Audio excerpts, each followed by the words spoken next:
camera up here.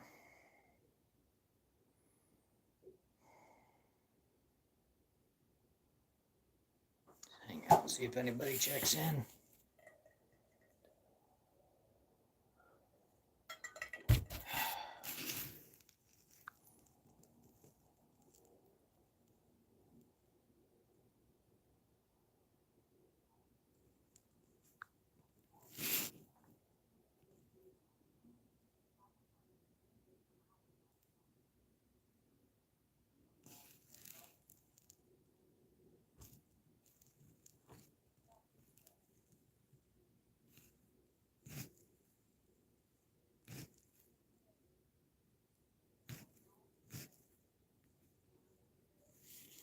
Hey, we got a couple people on here. Let's see what we got here. See if I can see the chat. I'm not sure how to get this to work on my phone still, guys. I'm figuring this out. Got a few people. Let's see. Top chat, live chat messages. There we go. There we go. Hey, Bruce, what's going on, man? Good to see you. Let's see if we can keep these. I don't know how to keep it so I can see it here. Let's see here. Got 5 on now. Who all do we got in here? Southern Arizona Sportsman. Oscar, what's going on, man? How you doing? Good to see you.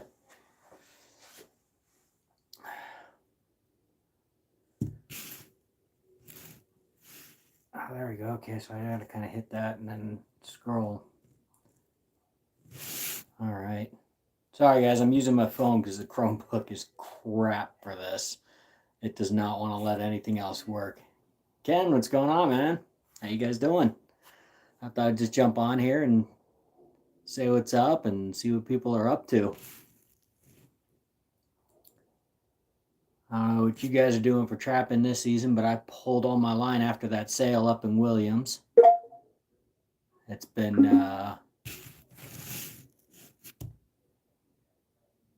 Can you guys hear me okay? Can everybody hear me? What is that? Hang on. Turn off that mic. Hang on, guys.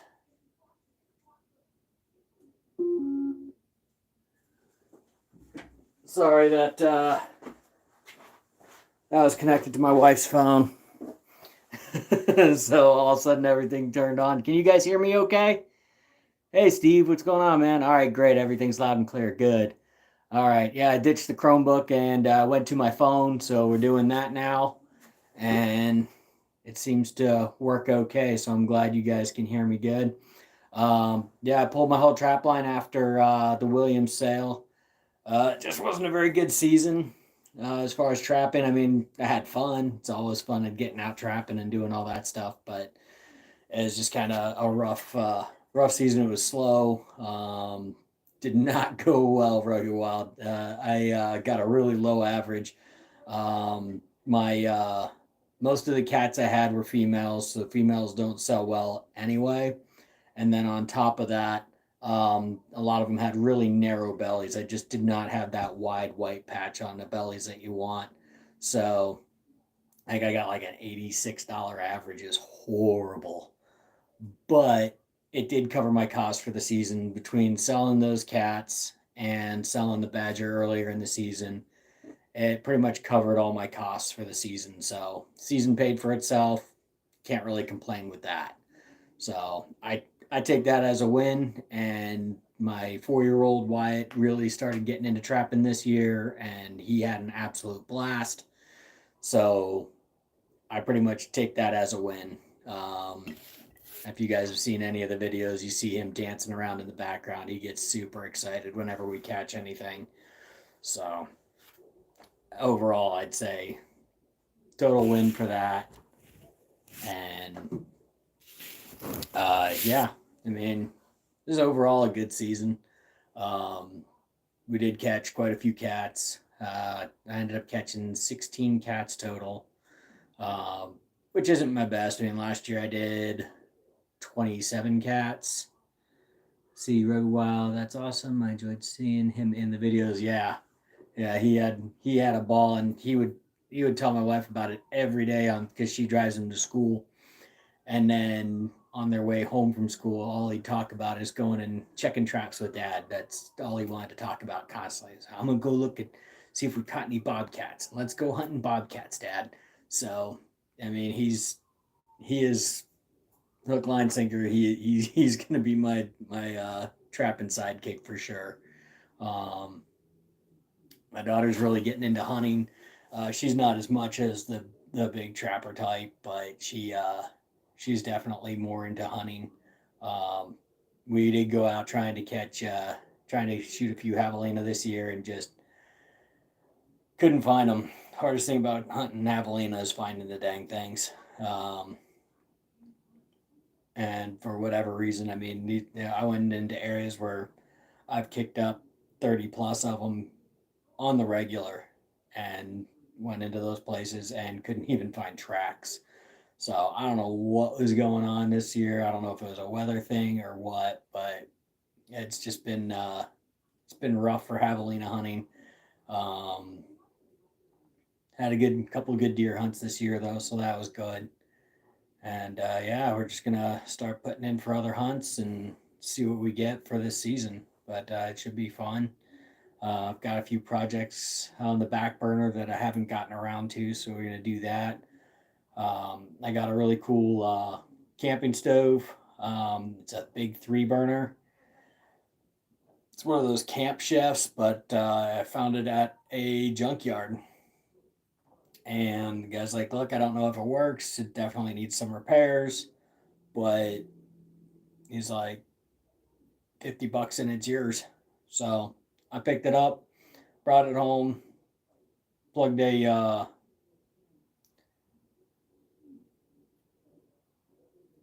put in a propane tank up to it, and it worked great. Um,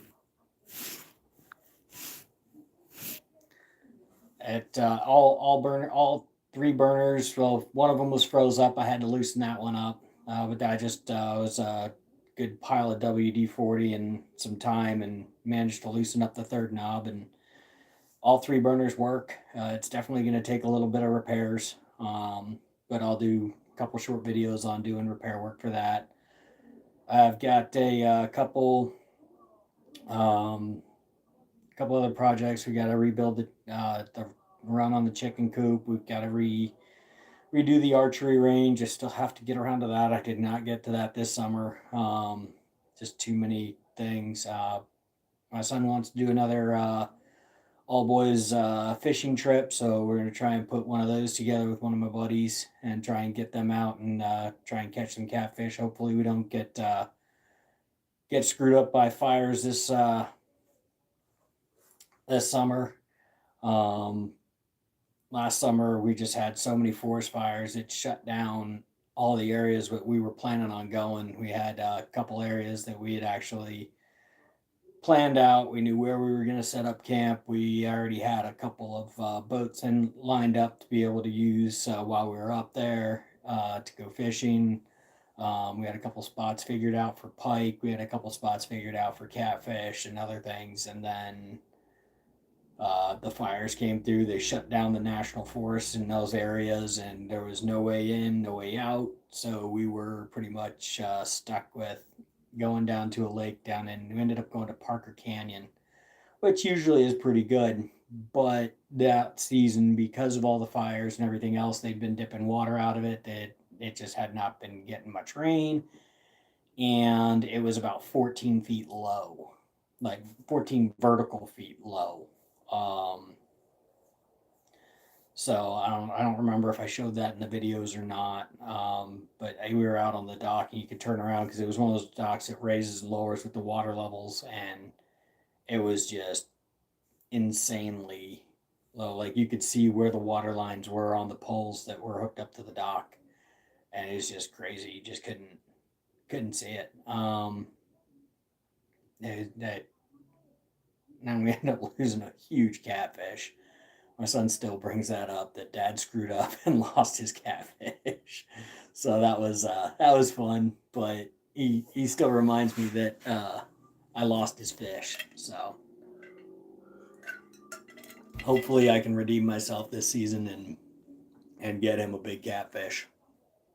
Um, but I'm not. I'm just gonna kind of go through and keep working on projects. I've got a double door cage that I'm gonna work on, and I take that coyote cage that I built.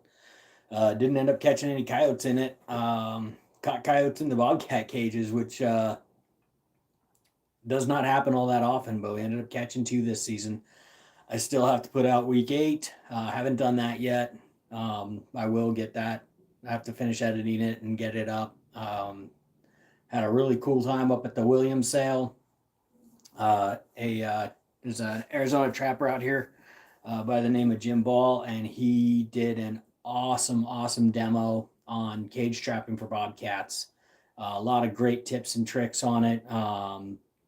Oscar, if you're still here, I know you saw it too. Um, and yeah, he crushed it. He did a really great demo. I filmed the whole thing. So I'm gonna get that kind of. I'm gonna try and break it up into some chapters or something just to make it a little easier to follow through because it's about 45 minutes long. So I'm gonna try and break it up and make it something that's more uh, user friendly, just so you guys can, if you want to see like specific things, you want some tips and tricks, I'll try and put some stuff for that, or just your basic setup. I'll have a section for that. I'm going to try and break it up a little bit before uploading it, just so that it's a little bit easier for you guys to find bits and pieces if you want to see bits and pieces, or if you just want to watch it beginning to end. I mean, there's a ton of great information in there, and it would be a really great way to kind of put everything together. Let's see what we got here. I need a warm log cabin, but I don't have motivation. I don't know. I really like trapping. About 22. Don't have a weapon, but I live in a village along the forest. Okay. Yeah, I mean, getting into trapping, you don't really. I mean, most of the stuff I trap, I choke out the bobcats, and if you can get a pellet rifle, I mean, a pellet rifle that shoots about 1,300 feet per second.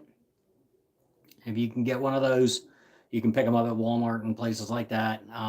But super cheap and really great way to use for a dispatch gun is a good pellet rifle that shoots about 1,300 feet per second. I put down the coyotes with that, so you can put down a coyote with a good pellet rifle at close range. So yeah, if you can get a good pellet gun, then you're good to go for your trap line. No, Steve, I did not find a trap thief. But I reported both of them, and never did find anything with that. But I got a couple people that live in those neighborhoods there where that cage went missing. So hopefully, they're that type of person that has to brag about stealing people's cages and stuff, and hopefully we can catch them. So we're just gonna have to kind of wait and see on that. Um, Enjoyed all your videos. Thanks for sharing. Thanks, Bruce. Appreciate it, man. So, what kind of videos are you guys looking for? What do you guys want to see? And I'll see if I can kind of put together some videos. What are you guys kind of looking to see this summer? It's kind of my off season, so I kind of do. We're gonna get our gardens up and going again. You hear wolves outside right now. That's pretty cool. I don't have wolves around here. We just have coyotes.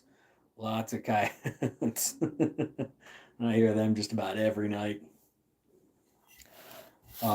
But yeah, summer is kind of our off season, so um, it's it can make it tough. Um, but we can always go out and do some rabbit hunting.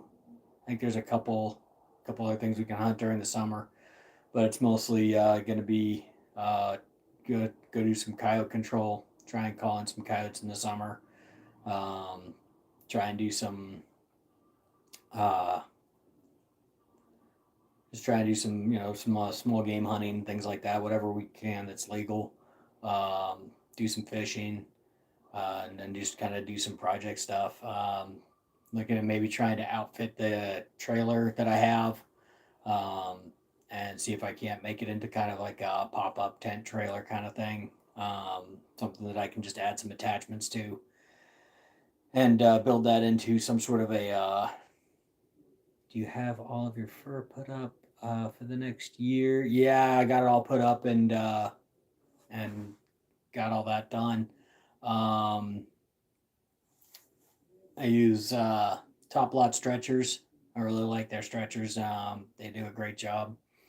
Um, and yeah, I just needed. I wish I had a couple more Bobcats or something in the freezer. I could do a put up video or something. But next season, when I start catching cats again, I'll do some fur put up videos on the Bobcats, um, and on some of the other animals. But I've got a few that I've got that I kind of kept, and I'm gonna get those tanned. I have a coyote, a gray fox, a skunk, and a badger. Badger's from a couple seasons ago. I never sold that one, and I'm gonna try and make that one into just get that one done. There's a place a place that does tanning and stuff. It's called Forever Soft. And I reach out to them and probably send my stuff out to them and get that done. They've got really great prices, so if you guys are looking for something, check them out. Um, it's FUR Eversoft. Um, but yeah, they do a really great job, and their prices are phenomenal. I mean, you can get a coyote skin rug. I think they do that for 175. So that's tanning and everything, and they do the felt lining under it and everything for like 175, 195 bucks, something like that. It's really inexpensive, and they do a great job. So I'm gonna be reaching out to them and probably sending my stuff out to them to get my stuff done. But that first coyote I caught this season, I'm gonna have that one tanned, and then I've got, like I said, I've got a fox, a skunk, and that badger. The badger, I think I'm gonna try and get made into a rug or something. That'd be pretty cool. Just a little badger thing to put up on the wall. Have it back there for lives, stuff like that. So just a couple wall hangers. Um, so yeah, it's what I'm gonna be doing with that. Just kind of wanted to see what kind of videos you guys were wanting to see, and if you guys had any questions, things like that. Um, I'm always happy to help. Whatever I can find, if I don't know the information off the bat, I can find out and then let you guys know and pass that information along. But what are you guys wanting to see? You guys have anything in particular you want to see? I need to learn handmade traps with ropes and wood cages. I've never done the wood cages. I just make them out of the 14 gauge 1x1 wire. Um, I don't know who. I don't know of anybody that does the wooden cages. I haven't seen many of those. Um, I think there's some videos and some how tos online for how to do the wood cages, but I've never built any. That might be a fun little project just to tinker with this summer. I might have to look into that.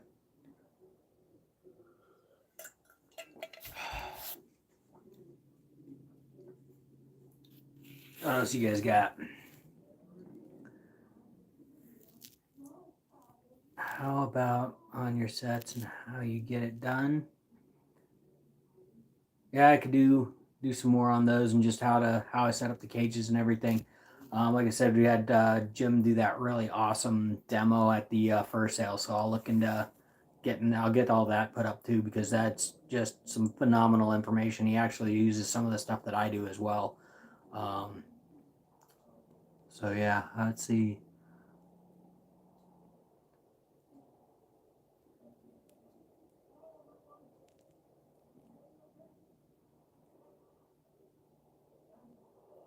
But don't have auto lock door. Um,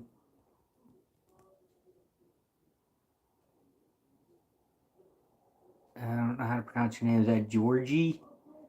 Um, the cage build videos. I made a couple of cage build videos. Um, they're just in my video library. I did a 3-part series on how to build some bobcat cages. Um, and then the locking doors, it's pretty simple. It's just a little piece of metal that just swings down in front of the above the door, and it'll stop the cage from being able to the door from being able to be lifted up. It's a pretty simple little mechanism. But that's in the videos that I did. Scouting video could be cool. Always good to see what others look for. That's a good idea. I like that idea, Rugged Wild. I'll have to look into doing that for some scouting. Cottontail rabbit hunt would be cool. Absolutely would. And I just got, I don't know if you guys saw on my Facebook group, the Outdoor Mike Facebook group. If you guys aren't a part of it, jump on Facebook and check that out. Um, if but I got a one of those Tacticams, so it connects onto a rifle or shotgun or a bow or something like that, so it can get a better view of the shot. So I'm going to be doing some small game hunts with that on, and I think that would be a great way to do a rabbit hunt. So yeah, Oscar will definitely do that. Go out and do some of that, and then in September when squirrel season starts up, I'm going to do some squirrel hunts and stuff with that as well. I think that would be a lot of fun, and it'd give you guys kind of a different perspective on the shots and everything. Um, we'll do kind of the chest cam or the head cam and stuff, but also do the one for the right off the front of the gun with the Tacticam, and I think that'll be kind of a neat perspective. Appreciate that, Oscar. And then yeah, definitely doing some scouting videos. Just looking for, seeing what we're looking for, seeing what we're finding out there. Archery jackrabbit hunt would be sick. I completely agree, Steve. I think that would be a lot of fun. Take the bow out and uh, hopefully not destroy too many arrows. There's a lot of rocks out here to hit, man. Um, but I've got some small game tips. I've got some judo tips and some other small game heads for my arrows. Um, so yeah, maybe taking that out at the bow that might be a cool way to do some stuff with that. As far as just um, doing some shooting and try and knock down some rabbits, because yeah, we could shoot those pretty much all summer long. So it's always a good way to kind of hone your skills. So take those out and go do some archery with the rabbits and stuff. I think that'll be a lot of fun. And then do like a catch, clean, cook or something like that with some jackrabbit. If you guys do live in Arizona and you don't eat your jackrabbits when you shoot them, I'm telling you, you're missing out. A lot of people are like, oh, it's stringy or this, that, and the other. I'm telling you, man, throw them in some marinade. And the best thing to do if you do your own marinades is add some apple cider vinegar to it, and it just tenderizes everything right up. But jackrabbit's actually really good. I cut it up, do fajitas and stuff like that with it. It's fantastic.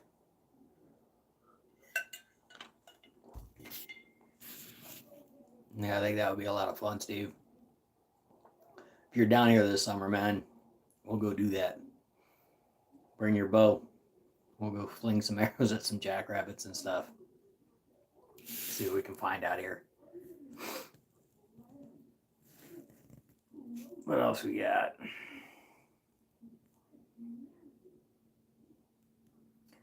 Got a whole mess of skulls too that I've got to clean. I've got skulls from last season, skulls from this season. Just a whole bunch of Bobcat skulls I'm going to clean up, and we're going to do some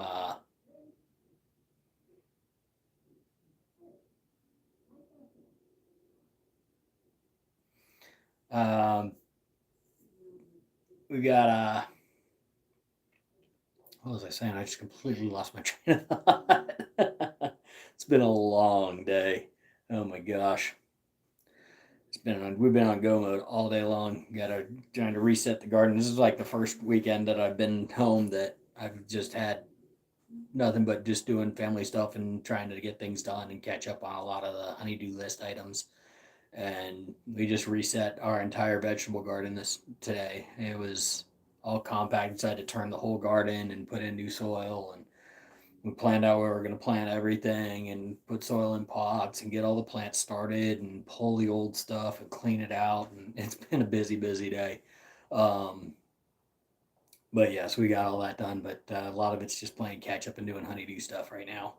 Um, but yeah, so what was I talking about? Somebody please remind me, what was I talking about before I just completely blanked on what I was talking about here? Oh, the skulls. So I've got a whole bunch of skulls that I need to clean. So I could do some skull cleaning videos. I've got some little tips and tricks on that. Just doing little things just to speed up the process and make it easier, make them less greasy before you get to the final stage of bleaching them and cleaning them up and making them look nice. And then we're actually going to get some kind of neat different designs and stuff like that. My wife wants to start doing the Dremel tool and stuff on them and doing designs and everything into the skulls.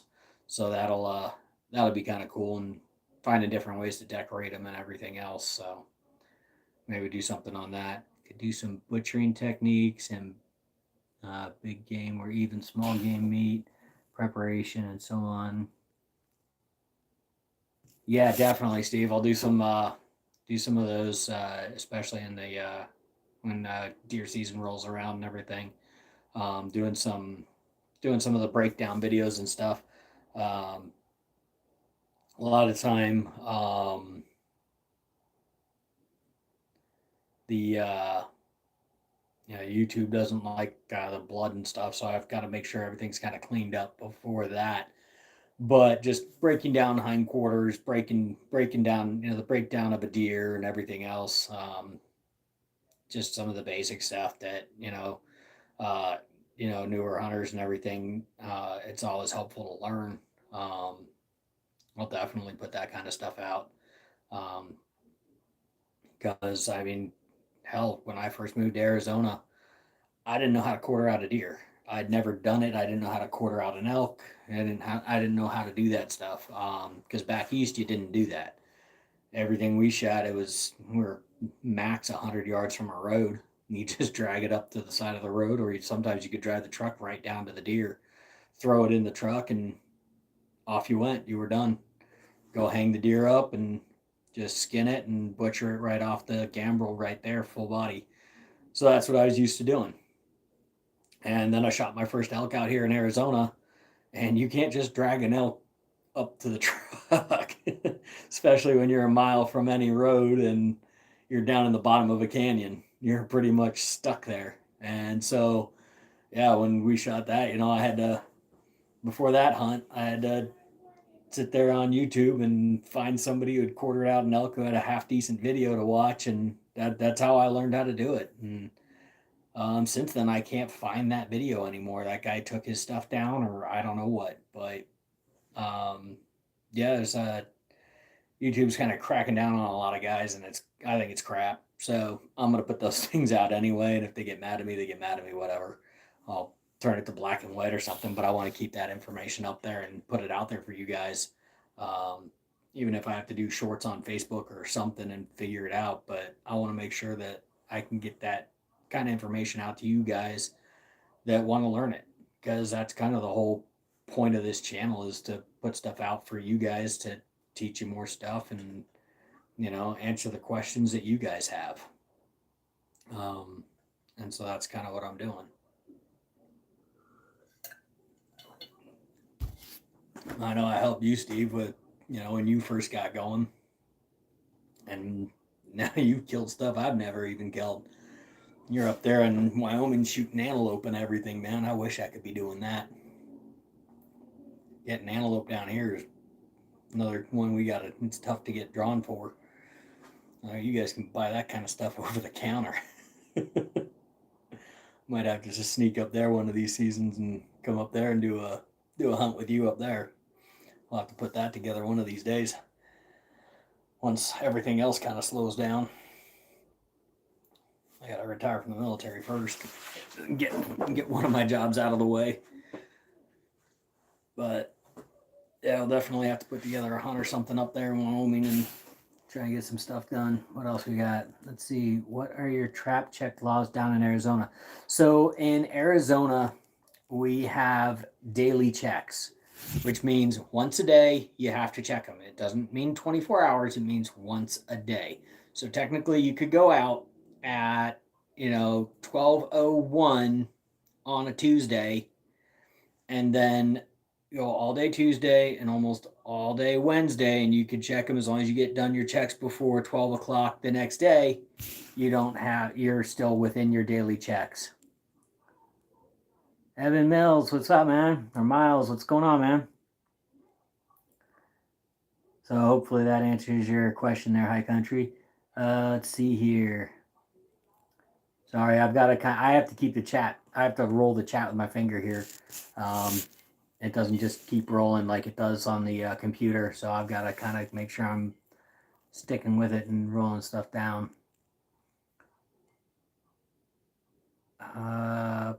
Primal methods for big game animals. Yeah, we're not allowed to use those in Arizona. There are a lot of different traps we could do.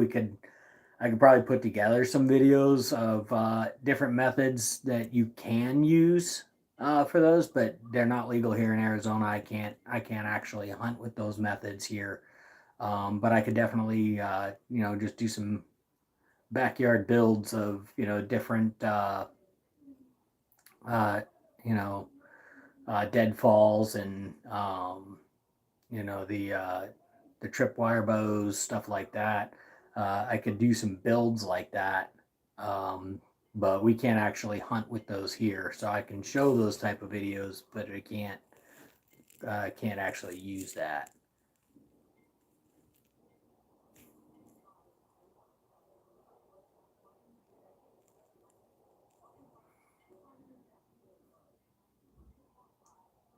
But yeah, trap check laws. Let's see. Gotta keep this scrolling.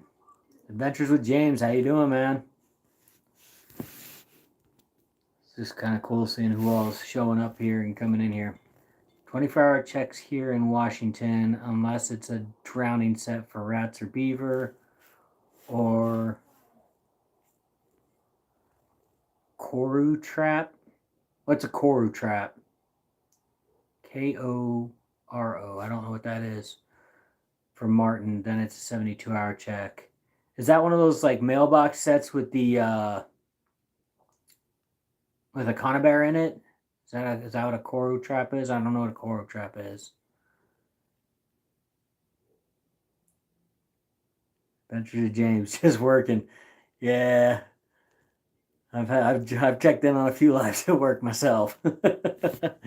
Sometimes you just gotta get that dead time. And you're just like, man, I gotta stay awake. Gotta keep something that'll keep my attention.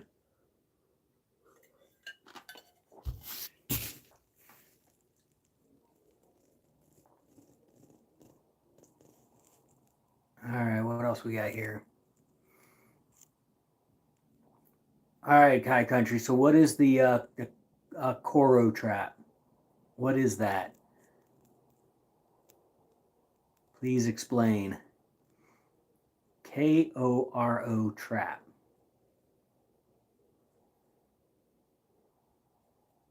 You got 72 hours. That's not bad. Every 3 days. That's not too bad. Crow trap is the only type of killer trap we can use. It's a rat trap, but it's a 4x4-inch metal frame. Okay. That's a big rat trap then. All right, cool.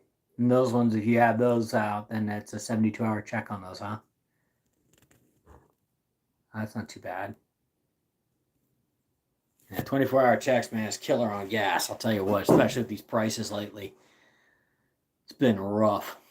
I've been, I don't know about you guys, but I go through about $70 a week just trapping, just on gas. And I mean, I think it's about a 56 miles round trip for me. So, yeah, I wish I had 3-day checks. That'd be awesome. We have a 72-hour check on everything in Idaho. That'd be nice. Hell yeah. 72-hour check on everything. That'd be awesome. It's not bad. I only work 14 days a month. Jeez. That's got to be nice. Only 14 days a month, man. Hell yeah.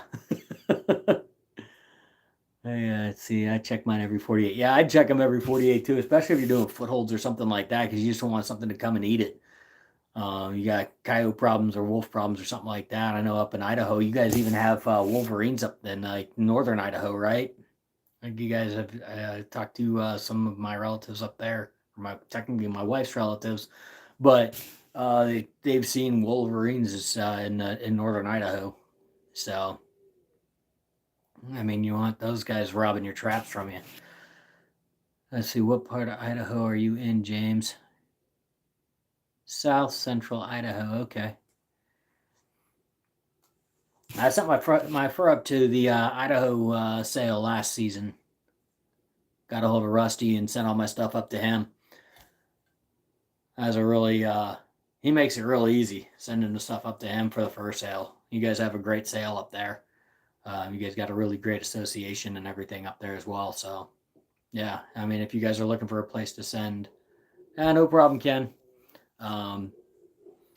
You guys got a really great trappers and trapping association up there, and Rusty's really involved. So, really great program you got up in Idaho there.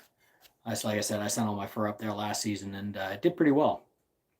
Overall, I mean, with the prices that they were, but I was happy with the results of the sale. So I live about 50 miles north of Nevada. Okay, so you guys got some good country to trap out there. What do you go mostly after, James? What kind of you mostly after cats, or you coyotes, or what do you go after mostly? Idaho sale is great for sure. Headed there in a couple of weeks. Nice. That's awesome, high country. Yeah, that sale, I love it. They do a great job. They have a lot of great demos. They get a massive amount of people sending stuff in. I mean, so it's a good sale for sure. If you do have the availability to get up there for it, go for it. If you're just going to send your stuff up, just send your stuff up. They do the best they can to get you the best prices they can. They even took the time. I sent all my stuff up in just one big pile, and Rusty and his dad's done a lot of fur buying in the past and everything, and they actually put everything in lots and everything for me and broke it up into different lots so that I'd get the best price I could. So they do a really good job, and I couldn't have been happier with the results at the end. So if you guys are looking for somewhere to send your fur, that's a great sale to send to. Yes, we do. There's another coming up in a few weeks. Yes, there is. Water stuff, beaver, rat, mink, otter. Okay, that's what you mostly go after, James. Is the water ones, the beaver, rat, mink, and otter. I don't have a whole lot of water down here in Arizona. I wish I could be after that stuff. That I watch a lot of different trappers on YouTube, and they have some great stuff. They yeah, I mean, you can't go wrong. I mean, I wish I had water stuff to trap. That'd be awesome. We just don't have any water down here. Scott Newby, how's it going, man? How's your season? You get anything? I know you guys you're in Oklahoma, right?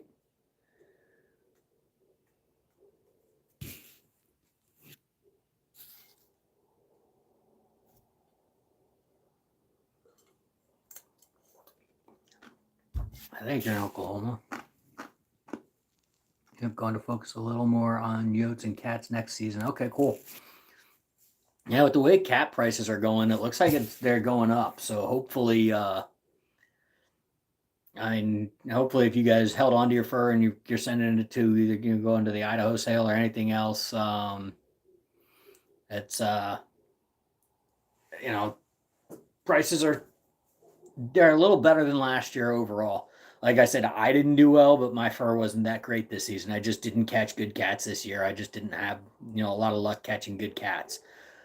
But um, overall, I mean, the prices I was seeing at the first sale seemed to be very fair, what they were offering, and you know the prices, like I said, I thought they were pretty fair, and they did pretty good. If you guys look on the Arizona Trappers Association Facebook page, they had the results of the sale. What the average was, what the highs were.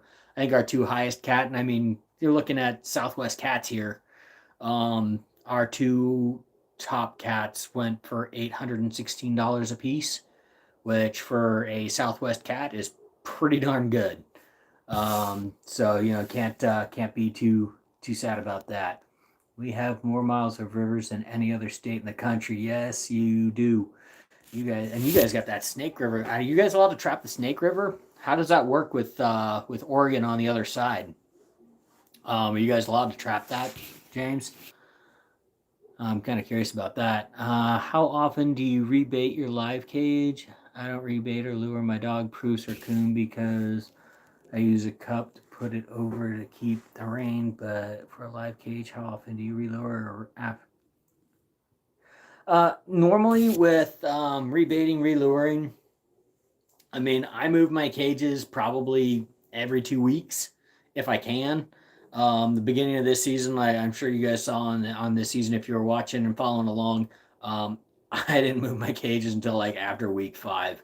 I just did not have time this season between people getting sick with COVID and having issues with family and people in the hospital and everything else we were dealing with this year. I just did not move my line. I didn't have a lot of time this year, so uh, that's the big problem with cages is having time to move your line, because it is time consuming. Whereas you could put a foothold in the ground and do a quick dirt hole set or something like that. It takes 5 minutes to put in. Once you get good at it, to put in a quick foothold and set it and move on. That's doing a cage and making sure it's done right, and it looks clean and everything else. You're using 30. Sometimes you're there 30 minutes just to do one cage, and you got to move down and find another spot for another cage, and moving 3 4 cages could take you 3 hours. It just depends on what kind of country you've got. So moving line is always tough, and I just didn't get to it this year, and I think that kind of hurt my numbers a lot as well. um but yeah. Scott, you said, sorry, I'm gonna roll back here in the messages here a little bit. No deer this year. Oh, that sucks, man. How about trapping? Did you get out and do some trapping, Scott? I am not sure. I don't trap on that end of the state, but more of what I trap is on the snake. I'm not sure. I don't trap on that end of the state, but more of what I trap is on the snake. So you do trap the Snake River then, James? Am I reading that correctly? I'm not sure if I'm reading that right. But for the rebaiting, I usually rebait if it rains real bad. Evan, if it rains, if we get like a really big heavy rain or some big storm comes through, um, and my cages just get soaked out or something like that, then I'll rebait. Otherwise, I pretty much just leave them once I've set them, put the bait in and everything else. I don't rebait or anything like that unless I catch something. If I catch something, because sometimes they'll go in there and they'll eat all the bait, especially if you catch like a younger cat or something like that. We're allowed to use like dead pack rats and stuff like that. I've put a dead pack rat in the back of a cage, and while the cat's in there, they just eat the whole thing and it's gone. So I've got to rebait. The nice thing about that, though, however, is that I mean, the easiest cat to catch is the second cat, um, for cage trapping or even just any sets. The second animal is always easier to catch because that first animal's put all their scent there. They've made more eye appeal there, everything. So the next animal to come along smells all that, that makes more interest on the set, and then they get caught, and then it's just, it just snowballs from there. So yeah, I mean, when I catch something, I'll rebait, and then if we have really really bad weather, I'll rebait. We didn't really have a whole lot of that this season, so I didn't do a whole lot of rebaiting. Um, I usually just do a long call, some sort of bait, and some sort of eye attractor. However, after watching the demo at the Williams sale, um, the guy Jim Ball, he gave a lot of really good advice on some stuff, and I'm definitely going to put that into action in this upcoming season. But one thing he recommended doing, and I don't know why it's such a simple concept, because like I said, the easiest cat to catch is the second one that comes to that set after you've caught the first one, because they smell the other cat, right? Well, something that he recommends doing and that he does on all his sets is after he catches his first cat that season, he catches a good big female. He'll take that, he'll skin out the hide, and then he soaks it in water, the hide. Just straight up, just take it, put it in about an inch and a half of water in a 5-gallon bucket, and let it just sit there and get all the smell and everything into that water. And he pulls it out, strains out the hide, and then takes all that water, he calls it cat juice, and he puts it in a spray bottle. He strains it and puts it in a spray bottle so it doesn't get any dirt in there. It just gets that water with all that smell.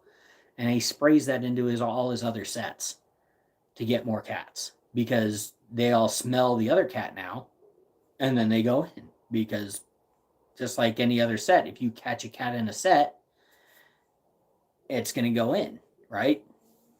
It smells that other cat. It goes, well, hell, there's another cat in here. I'm going to go check it out too. And then they go in and they get caught. So that's something that he uses, and he swears by it. Absolutely swears by it. He says he's like, and I mean, this guy, I think he's now caught 113 cats this season. So he's doing something right. The guy knows what he's talking about. I think he just posted cat number 113 for this season. So he's crushing it this season. Absolutely crushing it. He is just having one hell of a year, and my hat's off to him. That guy just he's been trapping a long time, and he's got it figured out. But after watching that demo and hearing about that cat juice that he makes from the first cat he catches that season, it's such a simple concept. Just use that, spray it into the back of your cage or around your set, whatever you're using on all your next sets that you do. They're going to come by and they're going to smell that other cat. Especially if it was a female that was in heat or something, you're going to get every Tom that's in that area smelling that and checking it out. And it just puts them more at ease.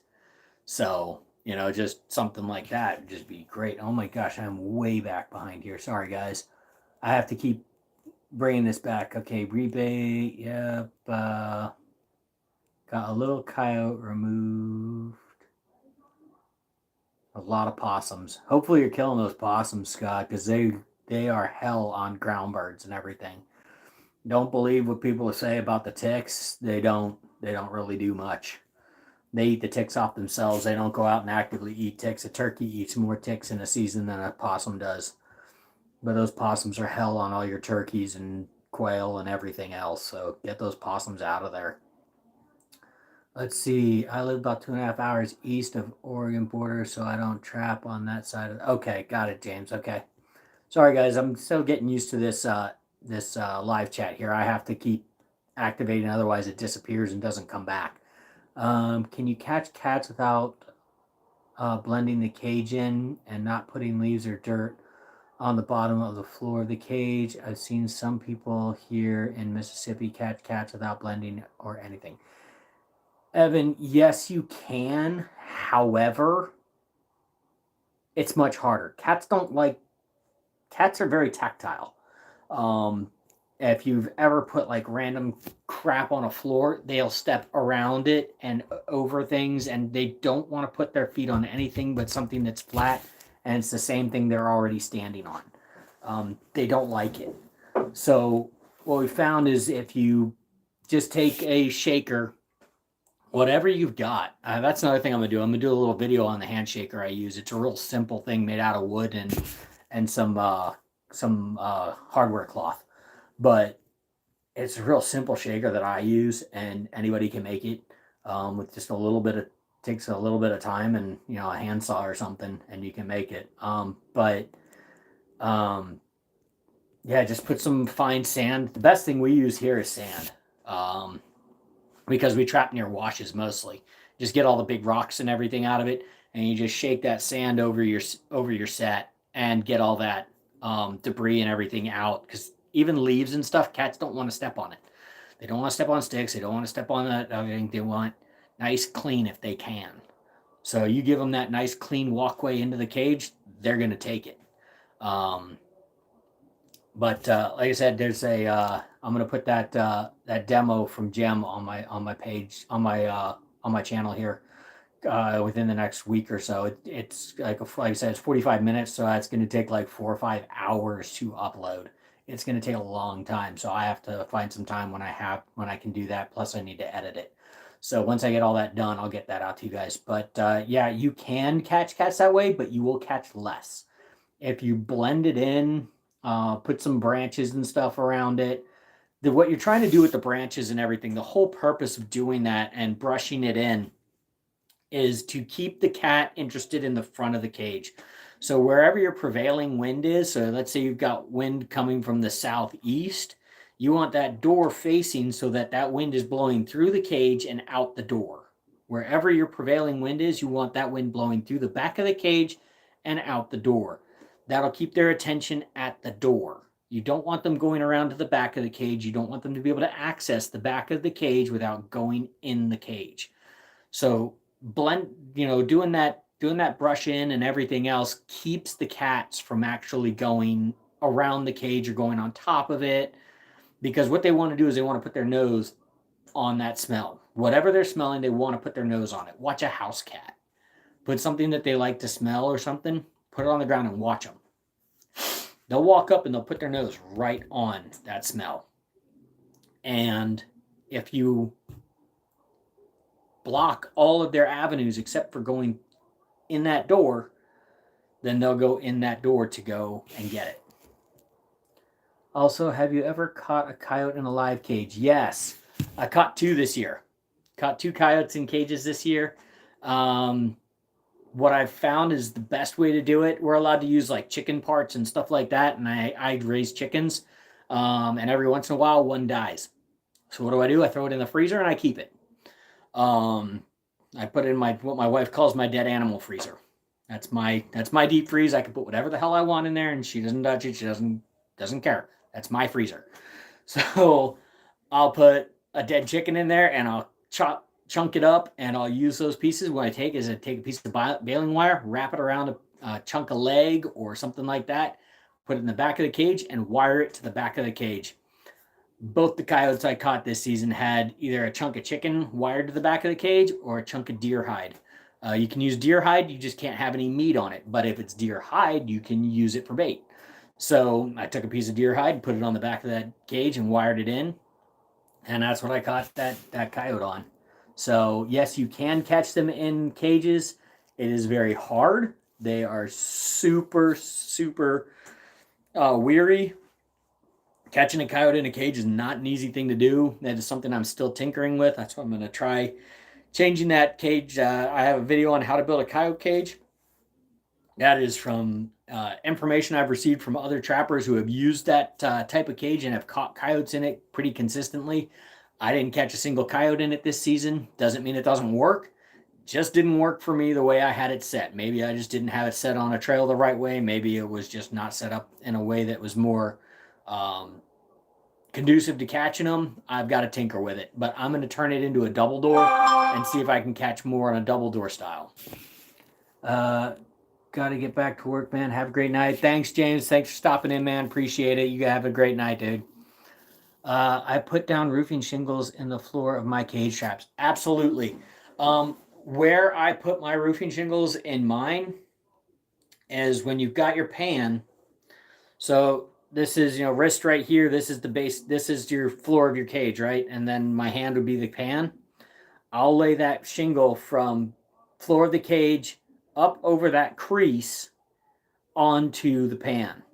I won't cover the whole pan. I just do about half the pan and about half on the floor. And then I shake my dirt in over that. And what that does, it takes away that hard line from the pan because, again, cats and Jim goes over this in his demo, but they hate those hard lines. If you put a hard line in front of them, they'll stop. They don't like those hard lines, so they'll come up to a hard line, they'll stop and they'll stand there. That's why you'll have those, those two pads, those two tracks right in front of your cage door.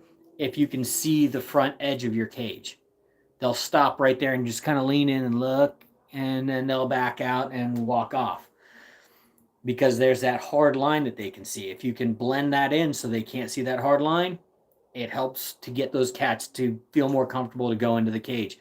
Same thing with the roofing shingles where your pan is. You put that along that edge of that pan so it covers part of the pan and part of the floor of the cage, and then shake in your fine dirt and everything on top of it.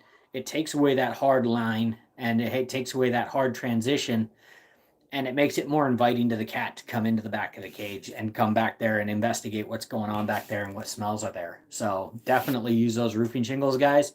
Not only that, it feels more like dirt.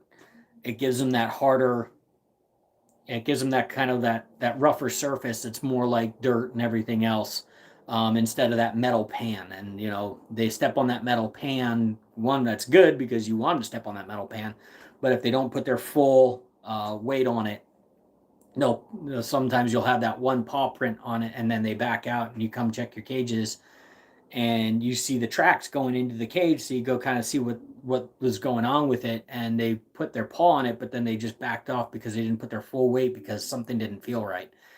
Putting more of that tile up on that pan gives them more of stuff to step on that feels normal, that looks normal, and you've got a better chance of catching them. How about merch for your fans, Steve? Yeah.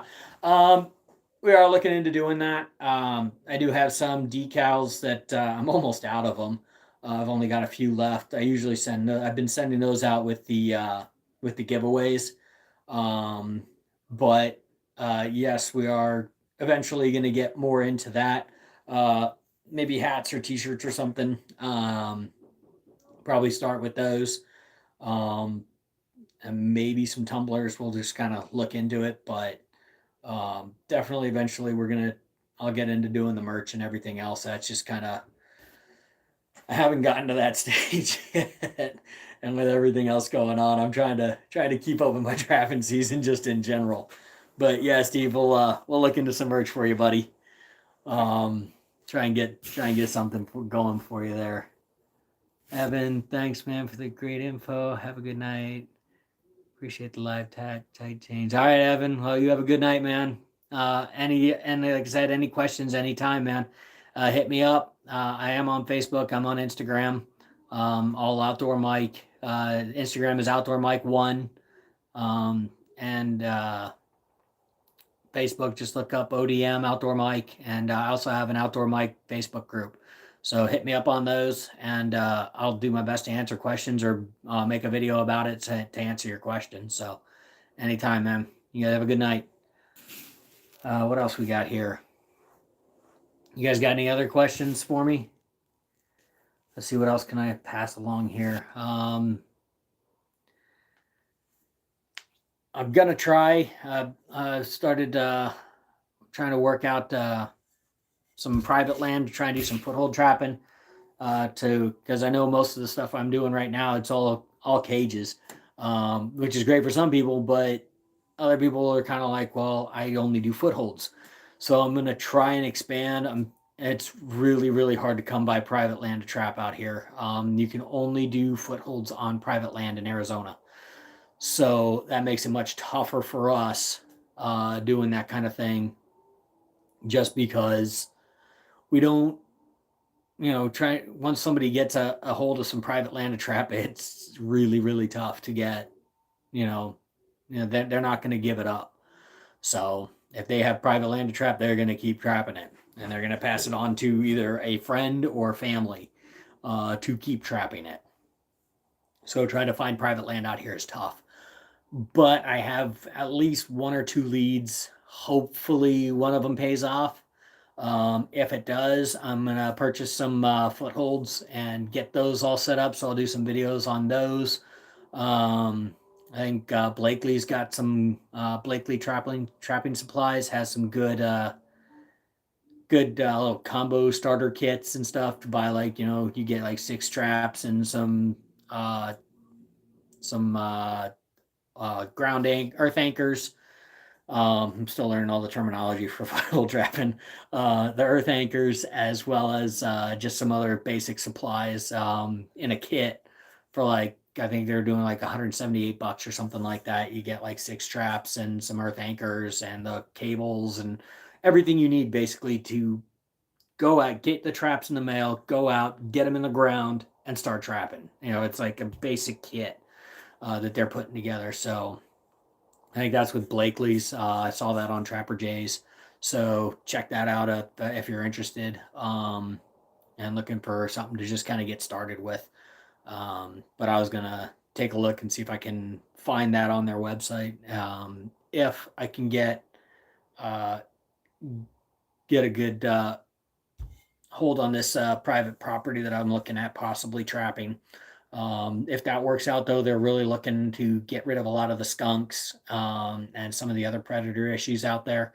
Apparently, they have some mountain lion issue out there as well as some javelina issues. So if a property does work out, I will be putting in for javelina for that unit. I will be trying to kill a mountain lion in that unit. I will be doing everything I can to help this property owner out, basically.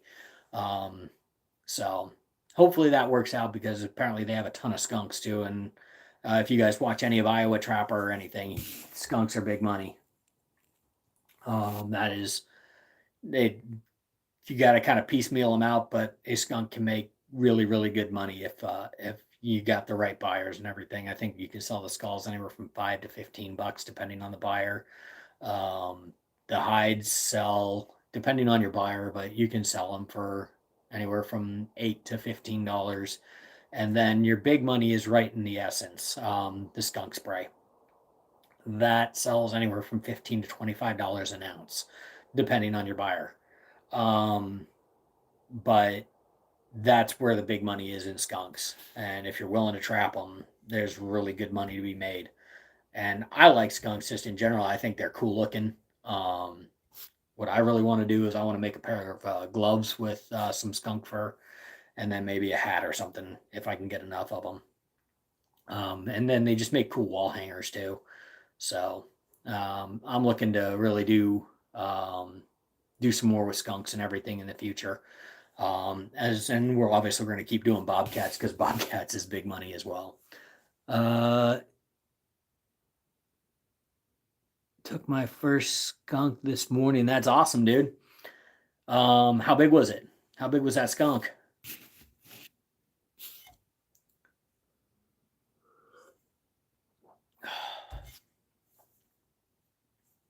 Did you weigh that skunk, or was it just like a decent sized skunk? GJ Murio. I'm probably butchering this name. Took my first skunk this morning. That's awesome.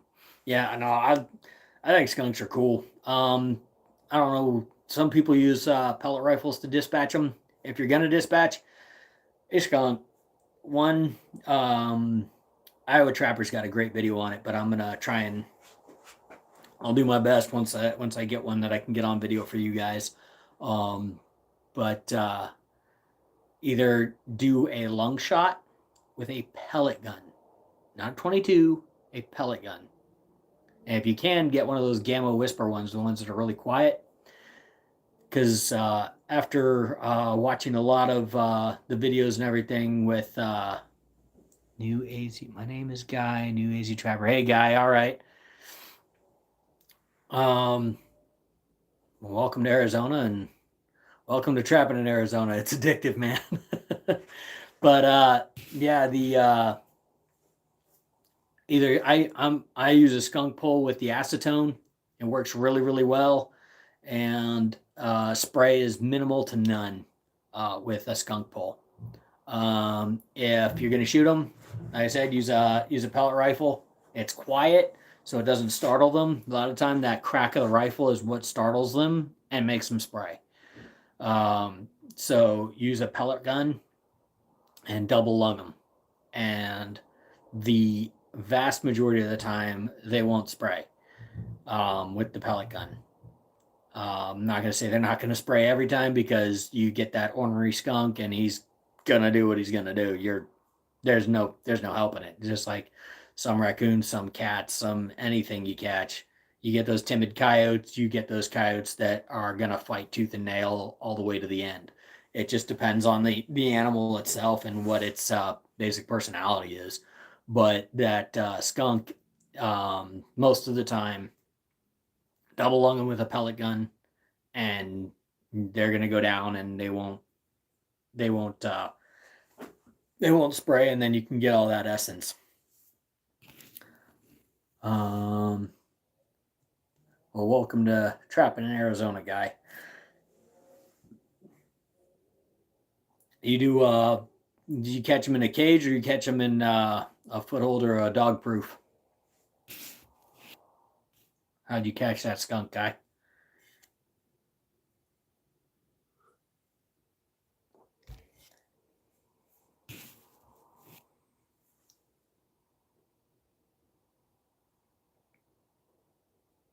You still there? I used a 22 and it was pretty rough. Tried to release so I could reset. Trying to catch my first cat before season end. Well, if it stinks like a skunk in that cage, you just might catch a cat. They love that smell for some reason. They like it, and so do coyotes. It was a cam trip. Okay, yeah. No, Mercer's got some great cages, man. Absolutely. Um, he's got some great cages. So um, he actually put on the he's the one who put the sale together up in Williams this season. So they're hoping to do it again next year. So if you're trapping here in Arizona, and once you get going here in November, come November of this year, and you start trapping again, he's talking about trying to do another sale. He asked everybody at the end of the sale, what everybody thought, and if we would be interested in trying to put together something again next year. And it was overwhelmingly very positive, and everybody wanted to do it again next year. So hopefully we put together a Williams sale next year, and more people are up there, and hopefully I can meet some more of you guys. I got to meet quite a few people up there at the Williams sale. It was a lot of fun. Really enjoyed talking to everybody and seeing everyone, and yeah, it was great. But yeah, he actually did. We did a raffle at that. He did a raffle, and they. I was at the Williams sale. Today was my first catch of anything. Oh, that's awesome, man. Okay. Yeah, I was up there. Hopefully you got to see all the demos and everything too. Those demos were excellent. Mercer put together a really great fur handling demo, and then Jim did a really great demo on the cage trapping. There was also a foothold trapping one. I was actually outside and I came in and realized they'd already started, so I missed the vast majority of the foothold trapping one, so I didn't get any video footage of that. I'm sorry for that, guys. But everybody I talked to about it, they said it was really, really great, and had some really good information on that as well. So wish I hadn't missed most of it, but I was out chatting with people and everything else. So you make some demos, you don't make other ones, and but overall it was really great, and hopefully we have more next year. But they also did a raffle, and yeah, it was great. So learned a lot. I just started. That's awesome, man. Hey,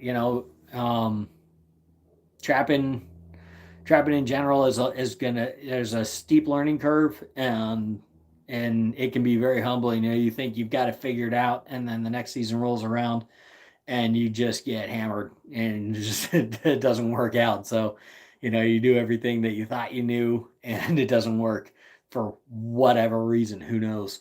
Um, but it's a lot of fun. I really enjoy it. It's something that is definitely a challenge, and I always enjoy a good challenge. So, um, I think that's one of the things that's going to keep me coming back for trapping every year, is that there's always a challenge. It's never easy. You gotta figure them out. You're always playing that game, trying to figure out what they're doing. I'm in North Peoria area, so I don't have anything close. Yeah, it's tough. I live middle of the east side here, so in Tucson area, so it's tough. You gotta drive a long way just to get to anywhere where you can trap. And trying to get away from people's even tougher. So I'm an AZ native and I've hunted my whole life, and this has been a huge challenge. Oh, absolutely. Yeah. No, trapping in general is a challenge, and I just love it. And it just you'll end up finding new hunting areas because you're out scouting areas for trapping. You'll be looking for a new place to trap, somewhere you can put a cage, somewhere you can trap anywhere, and you'll end up, you'll run across that big buck that's, hiding out. You find his hidey hole. You'll find, all kinds of cool stuff just by kicking around looking for those other animals. So it makes it fun. But you'll also find that it ruins hunts too, because you'll be out there on a deer hunt or something else, and you'll be walking through a wash, and you'll find a pile of cat. You'll find an active cat toilet or something like that, a pile of cat scat or something, and all of a sudden you're looking at the ground, just walking down, following cat tracks through a wash or something like that, because I found cat tracks. I'm gonna go follow them, and squirrel moment, and off you go, and you forget that you're on a deer hunt, or you're hunting javelina or anything else, and it's fun. Hard to learn to think cat. Cats overall, honestly, the best thing you can do is look at a house cat, man. Look at a house cat. What are they into? What do they like? They like flashy things. They like things that smell like skunk or catnip. And they like poop. Why? Who knows? They're cats. But they're gonna go for it. And they don't like to step on random weird things. They like that nice, easy way into the cage. A lot of the stuff that Jim was talking about. So find a toilet, find sign, trap on sign. If you're trapping a wash, make sure you have that door facing down the wash. So it's, whichever way that water flows in that wash, that's the direction you want your door facing if you can. And then work with your prevailing winds as well. Make sure that wind is blowing from the back of the cage to the front of the cage, so that they stay at the front door investigating that smell and not trying to walk around to the back and then block off the back and the top of that cage as best you can. And that'll resolve the vast majority of your problems. And then I use the tinsel boas for my flagging. And talking to a lot of other trappers and stuff at this sale, that's the nice thing, guys. If you can make it to a sale or something, it's really great because you get to talk to a lot of people and you get to hear a lot of different opinions. And it's a great place to draw information and learn new things. And one of the big takeaways I had, besides some of the stuff that Jim went over in the demo, is cats like blue and cats like purple. Blue and purple. So if you get a shiny boa, tinsel boa with blue in it, or some purple in it or something, for whatever reason, cats really like it. They like those colors. I don't know if they just see them better or something, but they like them. So if you get like a tinsel boa or something that is in those colors, you've got a better chance of attracting a cat into the back of that cage, or attracting it over to your cage using that as flagging material. My biggest problem is knowing where to look for sign, or I'm just not around cats. We have a really healthy population of cats here in Arizona, guy. So I guarantee you, if you're looking in check washes, honestly, start with that. Start with washes that are near road crossings. Those crossovers and stuff are your pinch points. Think about it like you're thinking deer. You want to kind of find a funnel with deer, right? You want to find those pinch points. Where's the deer going to cross? Where is it going to come through? It's got to go up and over. It's not going to go over the peak. It's going to go over a saddle, right? Well, same thing with cats. Same thing with coyotes, anything else. They're going to hit those pinch points. So if you've got a road going, something going down a road, and you've got washes that come up to that road, start hitting those washes that go down that road. Start checking them. Check culverts. They love culverts because they can get underneath the road and go underneath the road and not be detected. They don't have to go over it. They can go under the road and sneak through and nobody's going to see them. Check those culvert areas and walk a good, 50 to 100 yards down those washes. You'll find sign. You'll find those active toilets. You'll find piles of cat poop down that wash. And like Jim was saying in his demo, collect up a bunch of that. Collect up the cat poop this year when you're out just kicking around during the summer and everything else. Bring a pair of rubber gloves, bring a Ziploc bag, and start throwing those cat turds into that bag and save them. Save them, save them, save them. So you can put them in your sets because, like he said in that demo, he puts them right in front of the pan, off to the side, and he puts them, I think, just onto the left-hand side. That's where he puts them habitually. And like I said, he's doing something right because he catches a lot of cats. But collect those up and save them, and then you can put them in those cages in different areas.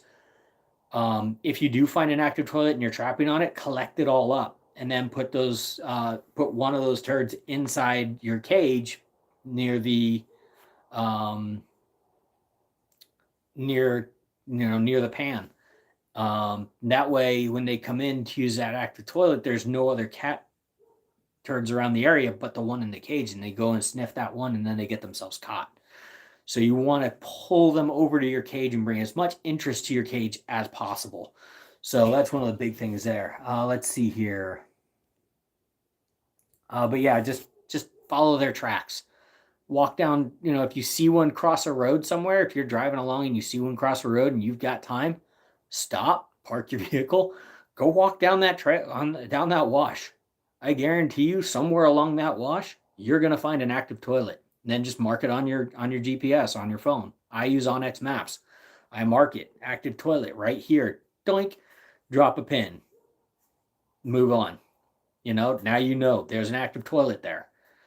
So when trapping season comes around, I can come by and go plop, drop a cage and try and catch a cat there. The best thing if you can find an active toilet or you've got really good tracks on a wash, you're going to catch cats. You find those culverts that go under roads, put a cage on it. You're going to catch cats. Not every culvert's going to catch cats, but I put 1, 2, 3. I have like 6 cages on culverts this year, and 4 out of the 6 caught cats consistently. I caught at least 2 cats per culvert. You can't go wrong. Yeah, you're going to have those 1 or 2 cages that just don't catch cats. For whatever reason, they're not using that culvert. Fine. But you put 6 cages out, and the other 4 are all catching cats, so great. Use it. Trap culverts, man. They're awesome. What else you got? Releasing cats or coyotes dangerous? No, not really. I've let tons of cats go. Dozens of them.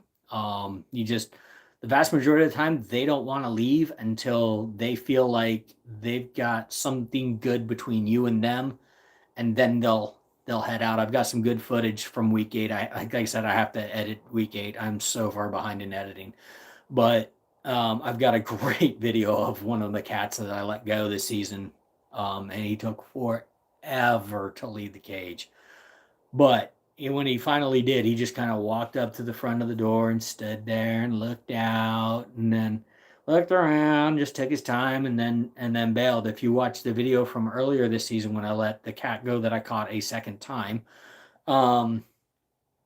he kept backing out of the cage and then going back into it because he felt safer inside the cage.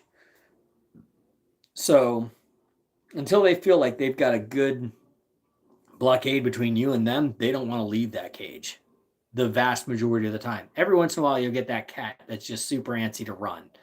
I had one this season. It was a younger Tom. Um, and I pulled that door, and before I could take 3 steps back, he bolted out the front of the door. But they want to get away from you. They don't want to come at you. They want to get away from you. So they shoot out that door, and boom, they're gone. You're not going to see them again. They're looking to get out of there as quickly as possible. What is the best way to stay safe in case something goes bad? I always carry a pistol on me just in case, but the vast majority of the time, you don't have to worry about that stuff. What is your safety tips on releasing? The best thing you can do for releasing a cat, or anything from the cage, is try not to stand directly in front of the cage when you're lifting the door. That way they can't come straight out at you. Try and do it from the side or from the back if you can. Um, if you can pull, if you want to pull the whole cage out and turn it away from you, and lift up that door and pull it out, and just back away from the cage and make sure the door's facing the other direction. And the vast majority of the time, they'll just take off and leave, and you don't have to worry about anything. Have you used Bobcat quarters / meat for bait for Bobcats with any luck? I haven't. Um, I'm trying to pick apart the trapping laws because they say you can't use game meat or any usable portion of game meat of the game animal for bait. So I don't know if that means in Arizona that you can't use fur bearers meat for it, or if you can. That one I'm going to have to put out to Game and Fish. I know a few Game and Fish officers, so I'll have to reach out to them and find out if we're allowed to. Apparently, cats like eating cats, especially Toms. They're all about eating because they will kill and eat younger competing Toms and babies that are in their area, just so that they can then mate with the females in the area, so that the females will go back into heat again. So they will catch and kill their babies if it's from a competing Tom. So, if we're allowed to, if I can figure out I'm gonna have, like I said, I'm gonna have to reach out to them. But if we're allowed to, I would. If you're allowed to in your state, go for it. Again, check your regulations though. Make sure it's legal. But I've seen plenty of videos out there with guys that are using bobcat meat in their sets with good success. Cats will eat cats; they don't care. Um, and some of them actually look for it. So, especially those big toms. Have you ever used wire stretcher for skunk or always wood?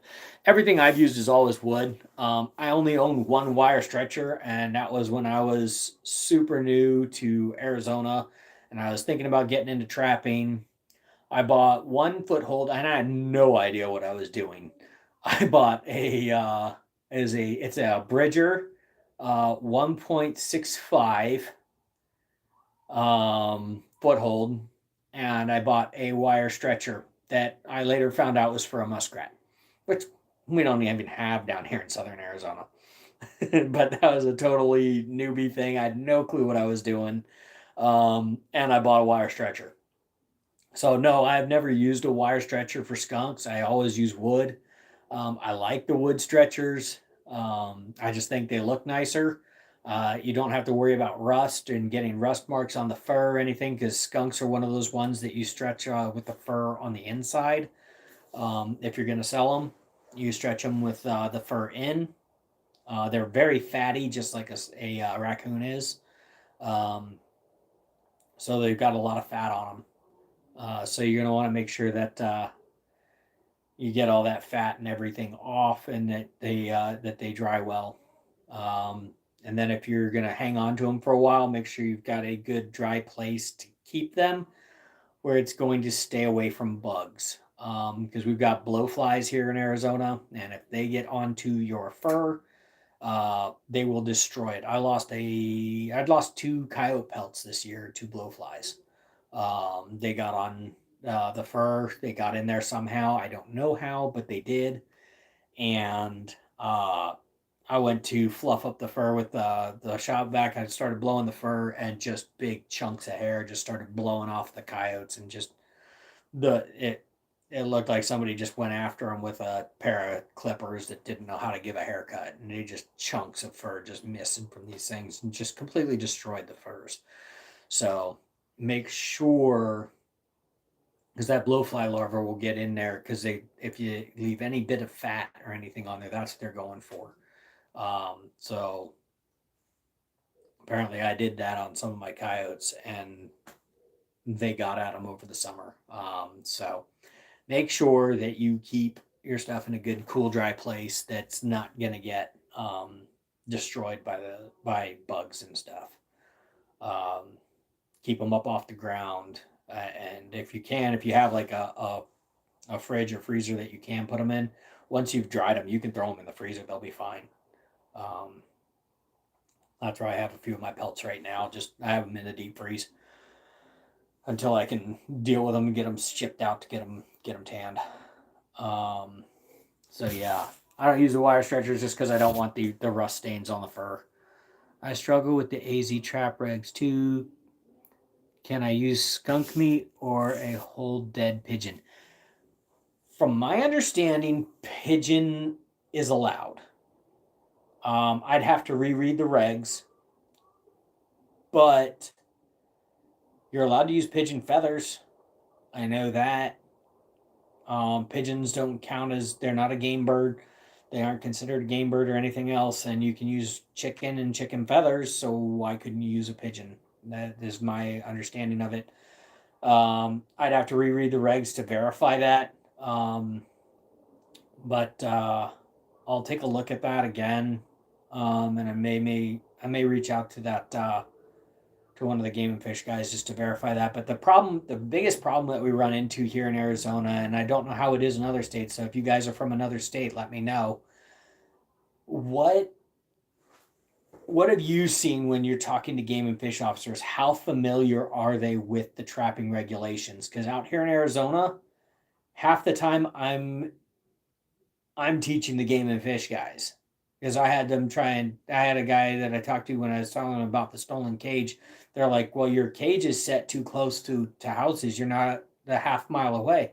I said, "That's because it's a confinement trap. Confinement traps do not have that half mile distance like the cage trap, like footholds do. Footholds, you have to be a half mile from an occupied structure without the owner's consent.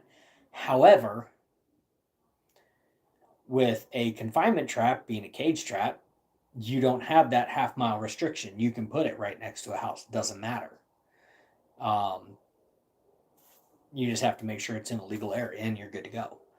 Cages have a lot less restrictions, but you've got to make, you got to read those regs, guys. Make sure you know your regs inside and out, forwards, backwards, and so forth. Read them every year, because you're going to find those game and fish guys that a lot of them don't know the trapping regs. Why? Because there's less trappers. They don't run into it as often.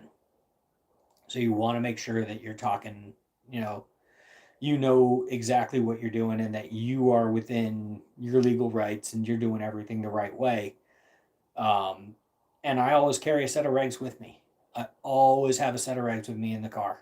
What I do is I'll print them out every year. I print out the new regs, and then I have those page protectors that you used to use in school and everything. Those little 3-ring binder page protectors, and I put it in so I have front and back. I have my trapping regs right there, because I've had game and fish guys go, "Oh, well, this trap's not an illegal set." Yes, it is. Here it is, right here. Section 2, line H says right here that blah blah blah blah blah. I'm legal. It's good. And they're like, "Oh, you're right. Oh my gosh, I didn't know that." And you run across it a lot just because the game and fish guys just don't know, because they don't deal with it. They deal with the hunting stuff all the time. That's what they're dealing with. They don't run across a lot of the trapping. It seems like a lot of gray, just like the hunting regs. There is some kind of gray areas. You've got to, like I said, pick it apart. know it front, forwards, backwards, the whole thing. Know your regs. Know them. Don't just kind of guesstimate. And if you have a question on it, call the game and fish guy for your area and find out. Because they'll look into it, and if they're unsure, they'll they'll run it up and they'll get back to you. Trust me, they will. I've done it a few times. I'm like, hey, this says this here, but it says this over here. What do you think?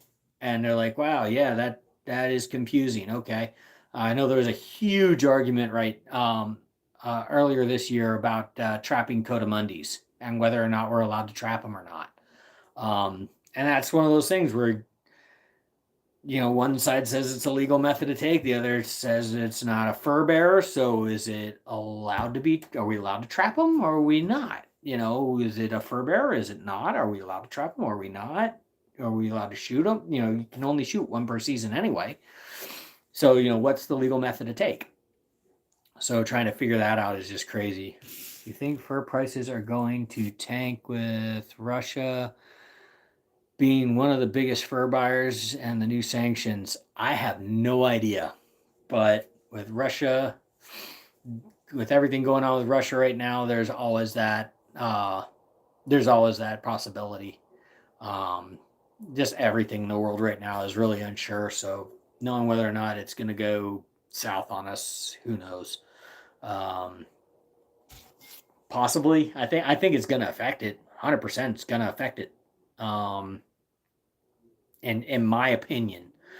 Now, I could be completely wrong, but with the sanctions and everything else, and Russia being one of the biggest fur buyers, yeah, you're going to see something.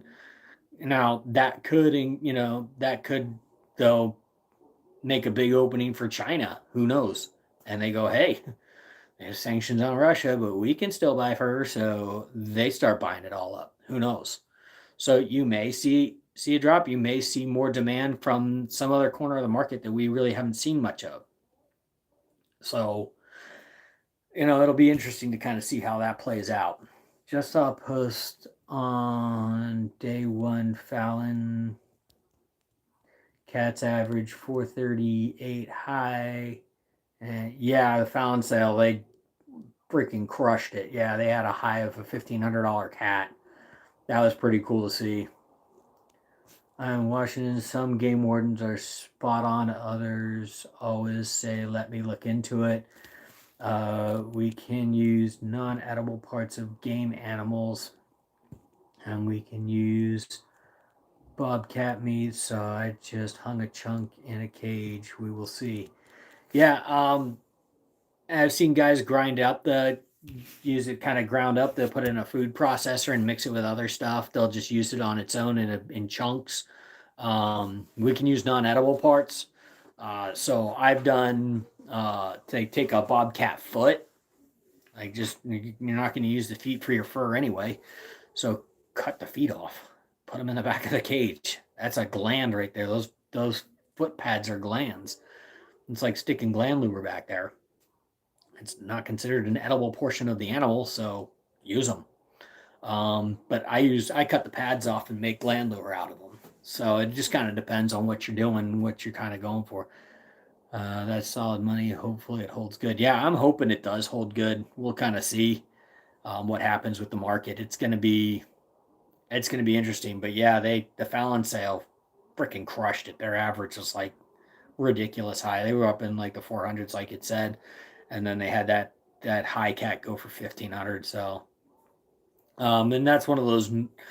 Realize, guys, if you're trapping down here in Arizona, running across a $1,500 cat is probably not gonna happen if you're trapping Southwest. Is it possible to catch that cat up on a mountaintop somewhere that's got that huge, long, fluffy fur and everything? Sure. But is it going to compare to a Montana cat? Probably not. You get that big cat up in Montana that's got, the super thick, heavy fur and everything else. They've got, those deeper, colder temperatures, and they've got, it's just a different cat up there. So, trying to compare prices from one section of the country to another. Yeah, they've got a $1,500 cat, but where did that cat come from? Was that a northern Montana cat? Was that, where'd that cat come? Where'd it come from? I guarantee you that's not an southeastern cat. Those things most of the time they draw about $35. You catch one from the southeast. So, and then southwest we've got some lighter colors, we've got some good color, and that's why our cats do well. But again, if you don't get those big, thick, wide bellies, like I didn't catch this year, I didn't catch the ones with wider bellies this year. Good color, absolutely. Good spots, hell yeah. But once I got them on the stretchers and everything, I quickly realized a lot of them had much thinner bellies and by thinner I just mean narrow. Some of the bellies, even when you stretched them as much as you could, were no wider than a cell phone, and those aren't going to do well because they want the big wide bellies with the white fur and the nice, really good solid spots. That's what the fur buyers are looking for. Um, and then your bigger cats, you want, if you were at the fur sale and you saw Mercer's, he did a whole demo on fur put up. He's talking, your three measurements are 34, 36, and then 40. Those are your, nothing smaller than a 34. 36 is your larges, and then you got your extra larges and jumbos and everything going for your 40s and above. And you really got to kind of keep those numbers in mind when you're catching cats, especially if you're trying to make some good money. You got to catch those bigger cats, um, and then they've got to have good fur quality and everything else. And for whatever reason, just the fur I caught this year just wasn't doing it. I had some great cats last season. Last season, I got a couple of my lots went for really decent money. But this season, it just didn't. And that happens. You get what you catch, and you just got to enjoy doing it. As for regs, also reference the full reg book, laws and rules. Domestic pigeon, okay, but bandtail would not. The way I'm reading it, yeah, the banded tail pigeons are technically a game bird, so they're game animal. You can't use any portion of any game bird. You cannot use them.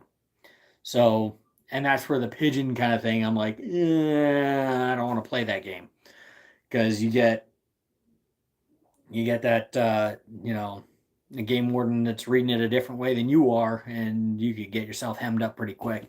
That's why I stick with pigeon with chickens, because chickens, it's indisputable. That is not a game bird. That is a domesticated fowl, and I can use any portion of it for trapping. So doesn't matter. You can use it. And then for duck and turkey, you got to make sure you're using white feathers if you're using duck or turkey feathers. It has to be white feathers, just because they do have uh, you know, those are your domesticated ones. It's too hard for them to be able to figure out what you do for the other ones. What do you do with your furs you can't sell?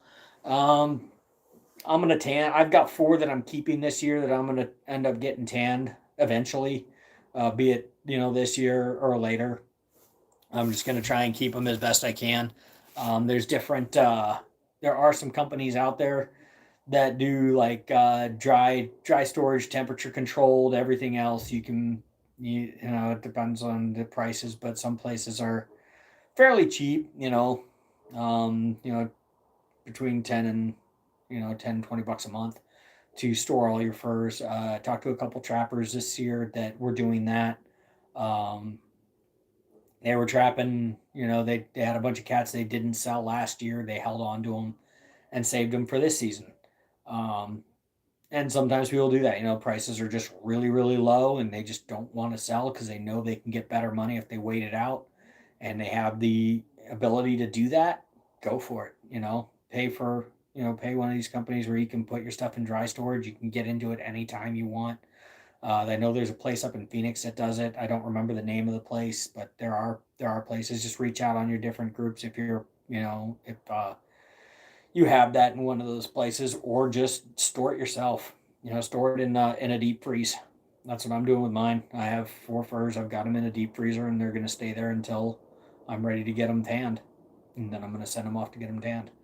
That way I know the bugs aren't going to get them and ruin them. And they're safe where they are. Once you dry them, you throw them in the deep freezer, and it isn't going to hurt them any. Um, so that's what I'm doing with mine, and I'm going to try and get them shipped out here soon. But yeah, you can hang on to them. It's not going to hurt them any as long as they're not exposed to bugs or the weather or anything like that. You just keep them away from moisture, keep them away from the bugs, and you'll be fine. As far as that for uh, keeping your furs that you can't or don't want to sell that season. Um, a lot of guys do. A lot of guys do that. They hang on to them for till the following year. Um, and they'll either put them in dry storage or they have a big walk-in fridge and stuff. Like I know Iowa Trapper has he talks about it all the time. He's got that big walk-in freezer or fridge or something like that. But that's where all his stuff goes. And if he's going to hang on to it, it all just goes back in there. He deals with it all and puts it all back in there and hangs on to it till it's time to sell, and then he sells it all. So, but yeah, good question.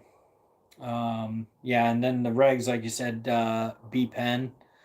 Um, always, just because you read the trapping regs, go back and check the hunting regs. Go back and check all those regulations. Read them every year because everything changes every year, and there's always, well, in this reg it says this, but this reg it says that. What am I supposed to follow? And I ran into this with bobcats. I went to Game and Fish.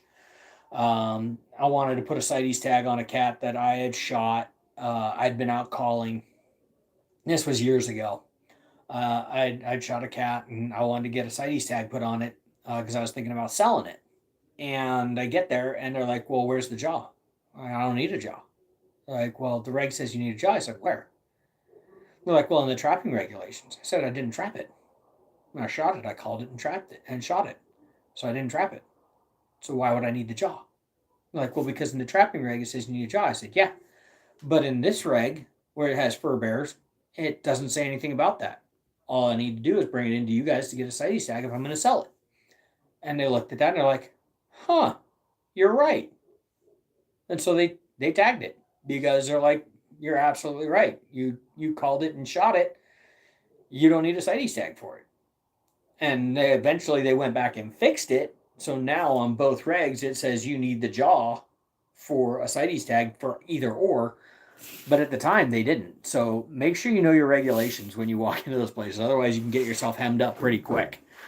I saw some reference for a few guys talking about using carpet chunks on the floor of their cage and over the pan, letting their house cats play on them and using them in the cage. I haven't heard about that, Carp Sniper. I have not heard about using chunks of carpet yet. That's the first I've heard of that. But I'm sure with the house cats, I mean, I've used my daughter has cats, so I've saved their cat turds and stuff and use that in cages, and that seems to work pretty good. It gets their attention. It's a cat, and so yeah, that cat smell and everything else. Like I said, their big thing is tactile. As long as it's something soft that they can walk on, and they don't like the bars of the cage, and they really don't like that hard line. So anything you can do to blend that and make it nice and easy for them to walk into the cage, go for it. What I'd be worried about with carpet and stuff like that is the freezing aspect. If it gets wet and then it gets cold and it freezes, that carpet's gonna, and it's in this position, that carpet's gonna stay in that position. Whereas with just a piece of roofing tile that's just kind of laying there on it, it's gonna it's gonna flip down a little easier. So if you're in an area that gets wet and freezes a lot, I might not use the carpet, but that's just me thinking out loud. Um, but as far as the scent and everything from that, yeah. I mean, hell, I might let them play on a piece of carpet and then put it, just hanging in the back of the cage with the smell on it, and maybe that'll work. What part of Washington? Okay, that's for you, Carp Sniper. What part of Washington? And he's from Goldendale, Washington. Okay. So yeah, maybe you guys can link up and try and get compare notes and try and catch some cats.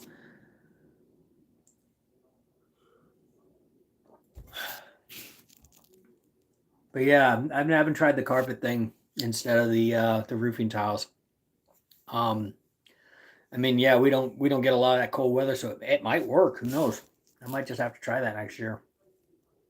What happens if you catch a cat or a coyote that have collars or tagged from Game and Fish or other wildlife organizations? So with they do collar bobcats, they do collar coyotes and everything else. If you get one, you're allowed to take the animal. You're within your legal rights to take it. All you gotta do is contact Game and Fish and make sure they get their collar back. What's cool about that is it works a lot like the banding program for birds. You'll get a you can request them, when you turn it in, you can ask them, hey, can I get the printout of everywhere this cat's been? I'm interested. I want to see, and they can give it to you, and then you can kind of see, okay, well, this cat was here, and then here, and then here, and then here, and you can see all the pings, and kind of get an idea. And it's more just kind of a learning thing. Obviously, that cat's gone. You're never gonna, be able to track that cat or anything else or catch that cat anymore because you kept it. But it's really good information just to kind of see, okay, well, how much area was this cat covering in a given year? What areas were they really kind of keen in on? Why were they keen in on this area? Why did they keep coming back to this corner over here? Go over there and, go look. What's over there that cat had to keep coming back to this corner over here in this area? What was so interesting about it that this cat had to keep coming back to it? Why did it keep coming over here? What was over here? Is this, a good water area? Is this a good area for small game? Is this a good area for, whatever? You can get a lot of information from those guys who shot deer with collars and stuff and gotten amazing information on just travel patterns of deer and everything else. So, I mean, if you ever shoot anything that's collared, if it's legal in your state, which it is in Arizona, get that readout of where that animal's been and how long it was collared and everything. Because there's a lot of knowledge that you can gain from those things. Right on. I'm in. Okay, it's just I'm chatting. Okay. I had 5 cages frozen over a couple days ago with the last storm. Rookie mistake. I'll watch the weather report next time. Something that I don't remember if they went over it in this in the demos or not, because we don't deal with a lot of cold weather here in Arizona. It does happen, especially further north. You can get snow and stuff like that. We did get some snow on the 24th down here south of Tucson. But especially on those triggers, go and get turtle wax, the spray and spray it on your triggers and on any of your points where that pan's going to have to move and everything. And then make sure underneath your pan guy that you dig a good ditch underneath your pan, because not only are you kind of clearing out stuff for it to get stuck on just on a regular day, but any frost rise or anything, it'll do that frost rise, but it'll still be in that hole and it won't affect your pan. So make sure you have a good deep hole underneath that pan, a few inches deep, so that frost rise doesn't affect your pan and it can still drop freely. And then any hinge points, hit with that turtle wax, that spray on turtle wax. If you're in a cold area, according to Mercer, the cats don't care. That doesn't bother them at all. He uses it. I got that tip from him. I think it was one of his trapping videos. Using turtle wax to spray on turtle wax for your hinge points, and if you're using those cam trip cages where you've got that little cam that goes back and forth, the little piece that goes underneath the door, hit that with some turtle wax, and then your rails with a little bit of the turtle wax and stuff, and that'll keep it from freezing up. So something to think about, something to consider, something to add to your trap bag if you don't already have it. But yeah, I've had cages freeze up because I don't use it. Just because we don't get enough cold weather here to worry about it. if we do get cold weather, it's for one night, and then it warms up and everything melts and you're good to go again. Have I missed stuff? Sure, yeah, I've missed stuff from frozen cages. I think it was last season. I had that big old paw print right in the dead center of my pan. You could see it in the video. Just a big old paw print right there in the middle of the pan. I don't know if it was a coyote or a bobcat or what, because it was melted enough by the time I got there that you couldn't tell the difference. You couldn't see if it had the claw in it or not. Um, but it was definitely a frozen cage because I tried to move all the mechanisms. Everything was froze up, but inside the cage it had melted just enough on the pan where I couldn't tell if it was a cat or a coyote or what. But something had gone into the cage and stepped dead center of the pan, and the trap didn't fire because, well, everything was froze. So, but I had snow all the way up inside that cage just because of the angle of the wind and everything else. That whole cage was froze up. So it happens. I mean, even the senior most trappers will have that kind of stuff happen to them. So don't feel bad about that guy. It happens to everybody. You're gonna have freeze up. It doesn't matter how many things you do to try and avoid it. You can still end up with freeze up. So that just happens. What do we got here? All right. Always use the tiles like you on the pan. Dirt, leaves in the front got me thinking with the carpet in your country would probably work great. Probably for me, be two before freeze. Good thoughts. All right, thanks, Carp Sniper. Appreciate that. I have a buddy that got to keep the collar from his mountain goat mount. It's just the outside of the collar. Game and Fish kept the insides. I'll have to send you a pic. It's sweet mount. Oh, that's cool. So you got to keep the shell and everything, so it looks like it's still colored. That's kind of cool. That'd be a neat mount to have. Um, yeah, we have to turn them in. I don't know of anybody that's ever asked for, hey, can I have it back and just take the guts out of it? Once you get all the information, I don't know if they do that, but that would be kind of neat to have. I think that would be kind of cool. I'll have to look into that though. I'll have to ask the Game and Fish guys down here if they do anything like that. But yeah, as far as I know, they don't do that here. You just turn it in, and but you can get the information at least back from it. And I'm sure, I mean, like I said, there's a ton of information you can learn from it. So, all right. Oh wow, we've been on here almost 2 hours. That's awesome. Um, you guys got any other questions? Let's so kind of getting going with these lives and kind of learning it all. But anything else you guys wondering about? Yeah, yeah. The carpet, yeah, carp sniper. Yeah, the carpet would probably work here, especially before we get the really bad weather. But most of the time we don't really get anything until January, February is when the weather gets nasty. So you could probably use that carpet all the way up until then. I might tinker with that this coming season, um, the 22-23 season, and just tinker with that a little bit. Try a little bit of carpet and stuff, and either just put some stuff where my cats are hanging out and where they like to hang out, and just put some stuff there so that they can lay on it, and they'll roll around on it and leave their cat hair all over it and everything else, and then just hang some strips of it in the back of some cages, or use it just for putting down on top of the pans and just see if it makes a difference. It might not. I don't know. I'll tinker with that, and we'll see what happens this year. But yeah, if I forget about it this season, then remind me.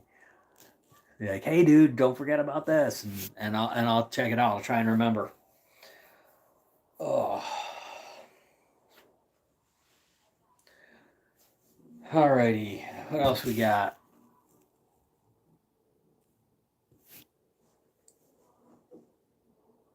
So you guys up in Washington, besides cats, what else are you guys going after? Are you guys doing a lot of water trapping or anything? You do like the water trapping, or do you just pretty much stick to cages for the cats? What do you guys go after mostly up there in Washington?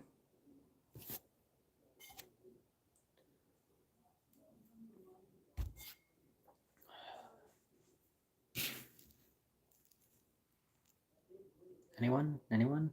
Bueller? Am I dating myself?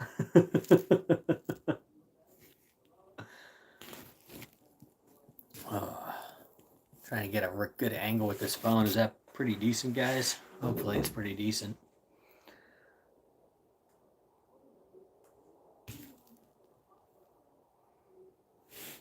Alright, let's see here. All these tiles. Have you noticed the difference, Car Sniper? Have you noticed any difference with the leaves?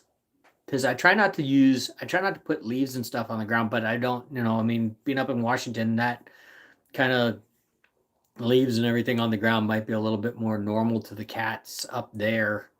Like I said, down here we just try and keep it as you just use sand and just fine dirt. So I didn't know if it makes a difference putting the leaves in there, or leaving it more kind of clean with just some dirt and sand and stuff. So I'm kind of curious if you guys have more luck with some leaves and stuff in the cage, or if it's better just to use the dirt. I target cats with a few marten. I hit the beaver pretty hard also. Pretty much trap everything in the area. Yeah, like I said, we don't have much water trapping here. I wish we did. I would love to do some water trapping. I know some guys up in northern Arizona are able to do that more, but we don't really have anything to water trap down here. Marten would be fun. Wouldn't mind trying to do that, but we don't have anything like that here either. Got pretty basic stuff down here. We got coyotes and possum and skunk and badger and coyote. I already said coyote. Raccoons and bobcats. The foxes, the gray fox. So I love catching the gray fox. I didn't catch any this year. I was actually kind of surprised. That one where I caught that cat that I ended up catching twice. He got caught right in the middle of my stuff. And so, oh wow, it restarted my live. Restarted my live counter. That's interesting. Must have hit 2 hours. Minute 48, yeah. Restarted my timer. That's interesting. Wonder if it times out after 2 hours. But anyway, what do we got here? Oh, geez. All right, guys. Well, I'm going to take off here. I appreciate you guys checking in and saying hi, and we'll try and do some more lives here soon. You guys got any last minutes before I go? If not, we'll catch you guys on the next one. Like I said, appreciate y'all coming in. Catch you down the line, guys.